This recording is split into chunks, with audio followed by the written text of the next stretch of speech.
दोस्तों, क्या आपको द्रौपदी के 5 अद्भुत रहस्यों के बारे में पता है? आइए जानते हैं। द्रौपदी पांचाल देश के राजा द्रुपद की कन्या थी। द्रौपदी एक दिव्य कन्या थी जिसका जन्म अग्निकुंड से हुआ था। द्रौपदी एक युवा कन्या के रूप में अग्निवेदी से प्रकट हुई थी। राजा द्रुपद ने द्रौपदी को कुरु वंश के नाश के लिए उत्पन्न करवाया था, क्योंकि राजा द्रुपद द्रोणाचार्य को आश्रय देने वाले कुरु वंश से बदला लेना चाहते थे। जब पांडव और कौरवों ने अपनी शिक्षा पूरी की थी तो द्रोणाचार्य ने उनसे एक गुरु दक्षिणा मांगी। द्रोणाचार्य ने वर्षों पूर्व द्रुपद से हुए अपने अपमान का बदला लेने के लिए पांडवों और कौरवों से कहा कि पांचाल नरेश द्रुपद को बंदी बनाकर मेरे समक्ष लाओ। पहले कौरवों ने आक्रमण किया, परंतु वो हारने लगे। यह देख पांडवों ने आक्रमण किया और द्रुपद को बंदी बना लिया।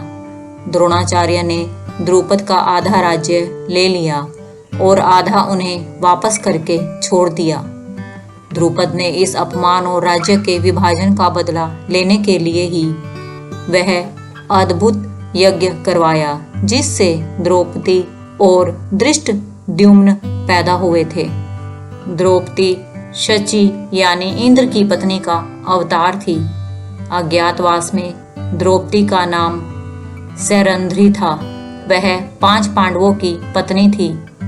श्री कृष्ण ने द्रौपदी की साड़ी की लंबाई को कभी न खत्म होने वाली करके द्रौपदी की लाज बचाई थी। द्रौपदी के कौमार्य का रहस्य। दोस्तों, संस्कृत का एक श्लोक है, अहल्या द्रौपदी सीता तारा मंदोदरी तथा पंचकम ना समरे नित्यम महापातक नाशनम। इस श्लोक का अर्थ है, अहल्या, द्रौपदी, सीता, तारा, मंदोदरी इन पंचकन्या के गुण और जीवन नित्य स्मरण और जाप करने से महापापों का नाश होता है। द्रौपदी को पंचकन्या में एक माना जाता है। पंचकन्या यानी ऐसी 5 स्त्रियां जिन्हें कन्या अर्थात कुंवारी होने का आशीर्वाद प्राप्त था। पंचकन्या अपनी इच्छा से कौमार्य पुनः प्राप्त कर सकती थी। द्रौपदी को यह आशीर्वाद कैसे प्राप्त हुआ? दोस्तों, ये तो सभी को पता है कि द्रौपदी के 5 पति थे, लेकिन वो अधिकतम 14 पतियों की पत्नी भी बन सकती थी। द्रौपदी के 5 पति होना नियति ने काफी समय पूर्व ही निर्धारित कर दिया था।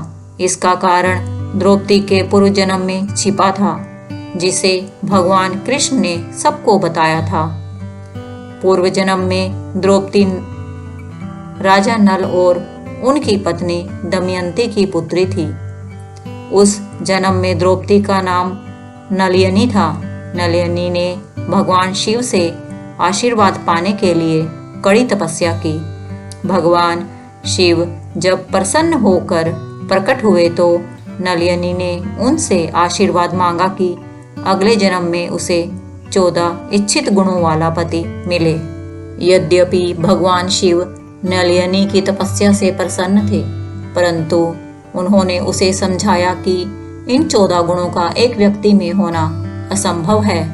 किंतु जब नलिनी अपनी जिद पर अड़ी रही तो भगवान शिव ने उसकी इच्छा पूर्ण होने का आशीर्वाद दे दिया। इस अनूठे आशीर्वाद में अधिकतम 14 पति होना और प्रतिदिन सुबह स्नान के बाद पुनः कुंवारी होना भी शामिल था। इस प्रकार द्रौपदी भी पंचकन्या में एक बन गई। नलिनी का पुनर्जन्म द्रौपदी के रूप में हुआ। द्रौपदी के इच्छित 14 गुण 5 पांडवों में थे। युधिष्ठिर धर्म के ज्ञानी थे। भीम 1000 हाथियों की शक्ति से पूर्ण थे। अर्जुन अद्भुत योद्धा और वीर पुरुष थे। सहदेव उत्कृष्ट ज्ञानी थे। नकुल कामदेव के समान सुंदर थे। दोस्तों, क्या आपको द्रौपदी के 5 पुत्रों के नाम पता है? 5 पांडवों से द्रौपदी के 5 पुत्र हुए थे। युधिष्ठिर के पुत्र प्रतिविनध्य, भीम से सुतसोम, अर्जुन से श्रितकर्म, नकुल से शतनीक, सहदेव से श्रुतसेन नामक पुत्र हुए। ये सभी पुत्र सोते समय अश्वत्थामा के हाथों मारे गए। द्रौपदी के भाई धृष्टद्युम्न का वध भी अश्वत्थामा ने ही किया था। दोस्तों, क्या आपको पता है द्रौपदी से सबसे अधिक प्रेम कौन करता था? 5 पांडवों में द्रौपदी सबसे अधिक प्रेम अर्जुन से करती थी। अर्जुन ही द्रौपदी को स्वयंवर में जीत कर लाए थे, परंतु द्रौपदी से पांडवों में सर्वाधिक प्रेम करने वाले महाबली भीम थे। अर्जुन, जो कि द्रौपदी को जीत कर लाए थे, इस बात से बहुत प्रसन्न नहीं थे कि द्रौपदी 5 भाइयों को मिले।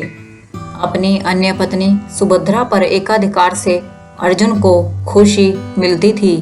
इस बात से द्रौपदी को कष्ट होता था कि अर्जुन अपनी अन्य पत्नियों सुभद्रा, उलूपी, चित्रागंधा से प्रेम व्यवहार में व्यस्त रहते थे। युधिष्ठिर और द्रौपदी का संबंध धर्म से था। नकुल, सहदेव सबसे छोटे थे, अतः उन्हें बाकी भाइयों का अनुसरण करना होता था। इन सबके बीच भीम ऐसे व्यक्ति थे जो कि द्रौपदी से बहुत प्रेम करते थे, जिसे उन्होंने कई प्रकार से प्रदर्शित भी किया था। जैसे कि भीम ने कुबेर के अद्भुत उद्यान से द्रौपदी के लिए दिव्य सुगंध वाले पुष्प लाए। भीम ने मत्स्य वंश के राजा कीचक का वध किया, क्योंकि उसने द्रौपदी के साथ दुर्व्यवहार किया था। वनवास के दौरान घने जंगल में भीम द्रौपदी को अपनी भुजाओं में उठाकर चलते थे, जिससे उसे चलने में कष्ट न हो। भीम ने ही द्रौपदी चीरहरण के बाद 100 कौरवों का अंत करने का वचन लिया। अज्ञातवास के दौरान जब द्रौपदी को रानी सुदेशना की दासी बनना पड़ा तो भीम को अपार कष्ट हुआ। महाभारत युद्ध के 14वें दिन भीम ने ही द्रौपदी वस्त्र हरण करने वाले दुशासन का वध कर उसके सीने का रक्त द्रौपदी के केश धोने के लिए दिया। इससे ही 15 साल बाद द्रौपदी ने पुनः अपने केश बांधे। दोस्तों, क्या आपको पता है द्रौपदी की पूजा तथा उनके मंदिर के बारे में? दक्षिण भारत के कुछ राज्यों आंध्र प्रदेश, तमिलनाडु, कर्नाटक में द्रौपदी की पूजा होती है और 400 से अधिक द्रौपदी के मंदिर भी हैं। इसके अतिरिक्त श्रीलंका, मलेशिया, साउथ अफ्रीका में भी द्रौपदी के भक्त हैं। ये लोग द्रौपदी को मां काली का अवतार मानते हैं और उन्हें द्रौपदी अम्मा कहते हैं। द्रौपदी अम्मा की ग्राम देवी के रूप में पूजा होती है। इनसे जुड़ी कई मान्यताएं और कहानियां हैं। मुख्यतः वनियार जाति के लोग द्रौपदी अम्मा की पूजा करते हैं। चित्तूर जिले के दुर्गा समुद्रम गांव में द्रौपदी अम्मा का सालाना त्योहार मनाया जाता है, जो कि काफी प्रसिद्ध है। दोस्तों, क्या आप जानते हैं कि द्रौपदी का चीरहरण के समय 2 कौरव ऐसे भी थे जिन्होंने इसका विरोध किया था। युयुत्सु और विकर्ण नामक 2 कौरव भाइयों ने सभा में द्रौपदी की प्रार्थना का समर्थन किया था। युयुत्सु सबसे बुद्धिमान कौरव माने जाते थे। वे मन ही मन पांडवों और द्रौपदी से प्रभावित थे। इसलिए बाद में महाभारत युद्ध के समय उन्होंने कौरवों का साथ छोड़कर पांडवों की तरफ से युद्ध किया था। दोस्तों, आशा है आपको यह वीडियो पसंद आई होगी। यदि अच्छी लगी है तो इसे लाइक करें, शेयर करें और यदि आप चैनल पर नए हैं तो चैनल को सब्सक्राइब करना न भूलें। जल्दी ही मिलते हैं एक और रोमांचक प्रसंग एवं कथा कहानी के साथ। तब तक अपना और अपनों का ध्यान रखें। जय हरि विष्णु, जय शिव शंकर।